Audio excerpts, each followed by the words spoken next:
Hi everybody. I want to kind of show you what I do in order to get started my production, and I'll be doing this today during class, so you guys will be able to see it. Well, first of all, I stack all my paintings up. Now these are in process.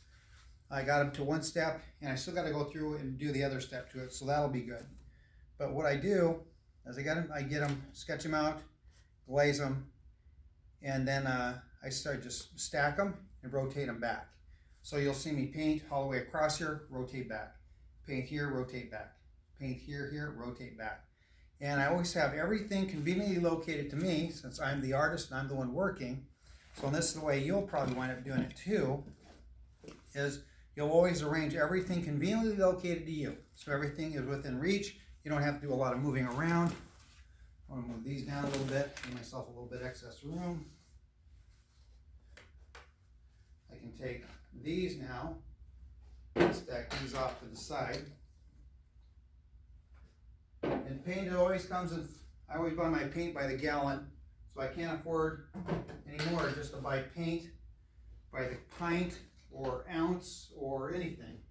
So, and the only reason why you get to that point, because you're producing enough to warrant it. If you're not producing enough to warrant it, don't buy it. It's not worth it. It's not worth doing. So I always have extra brushes. Make sure I got lots of those. I've got my brushes I'm going to be using here today. I'm going to take a look at these. I might go with a little stiffer bristle. And I've got different types of brushes for different things. And when I'm working in the very beginning stages, I always use a larger brush. I never use a small brush on this stuff until I get to the point where I need to. So for now, I'm probably going to use something that I can scrub a little bit. Let me see here. Grab myself a decent, oh here we go, we got a good scrubber here. Okay. So there's two types of brushes. One, there's brushes that will push paint. Those are hog bristles or natural bristle brushes. They're real stiff. So pushing paint means I can push paint. Now if I'm trying to blend, I want a bristle that's really nice and soft. Okay, I'll come up. Let me see here. In and round. Show you the different types of brushes too. Okay. And flats. And even egg birds. Is this long? Over? Or is this? Okay. We have two different types of brushes. We have synthetic and natural hairs. That's the first thing. The second thing we have are the synthetics are for actually blending, and the hog bristles or the natural hairs, depending what it is. If it's hog bristle, it's for pushing paint. So that's how this works. Now, how do we know the difference? Well, most of you probably see a brush like this. It's real soft and pliable and just kind of does what you want it to do, right? It's kind of squishy. Okay, that's basically for pushing paint. So a hog bristle doesn't quite work that way. It's stiffer. Okay, it's just really stiff. It doesn't want to do it. And the stiffer the brush, the better for pushing paint. So brushes are made for different things, but people like different type of brushes for different things. On myself, I like filberts, brights, and I like long filberts. I used to use a lot of rounds. I don't use them as much anymore. I don't find them necessary.